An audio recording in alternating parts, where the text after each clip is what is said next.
Um, Now one excerpt from my first novel, which in Portugal is called Ninho Olhar, the original title.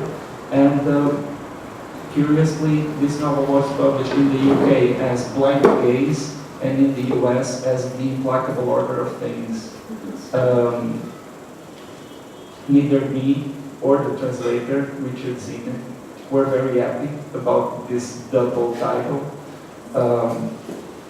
But it was not up to us to decide, which is something we may discuss later on if you want to. To the right of old Gabriel sat the two brothers with their parallel gazes, fixed on abstract, unfocused points. Their gazes were equal, but didn't see the same thing. They were the same gaze, seeing two different things. During the months when the oil press was idle, it was the brothers who looked after it, always together, always at each other's side.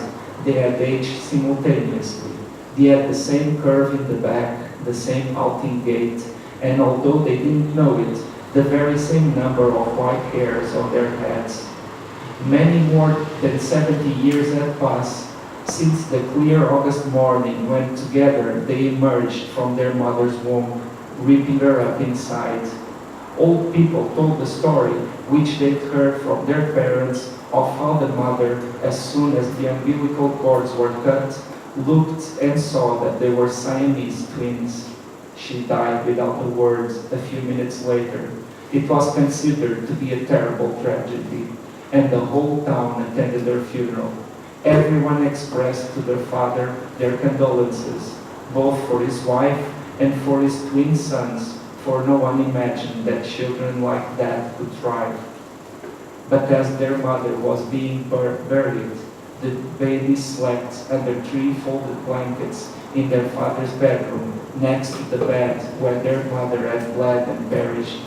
The babies slept, their skin all wrinkled, with their joined hands lying on top of the sheet that covered them, as if innocently proud of being brothers.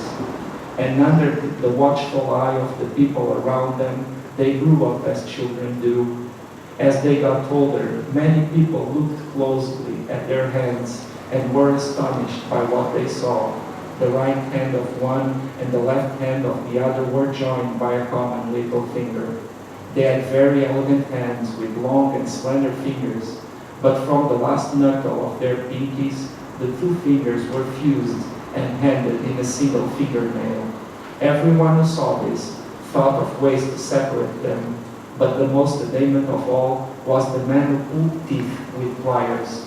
Waxing enthusiastic, he claimed to know men who had amputated many legs and arms in the war, and he said that he'd read a lot of books complete with diagrams, and that cutting a child's finger was easier than pruning a grapevine. The father of the brothers asked him, "But how am I to decide who to live without a finger?" And the man who pulled teeth with wires promptly answered that he had already thought of that problem. The fairest thing would be to cut the finger off both of them. The father of the brothers glared at him for a moment and never spoke to him again.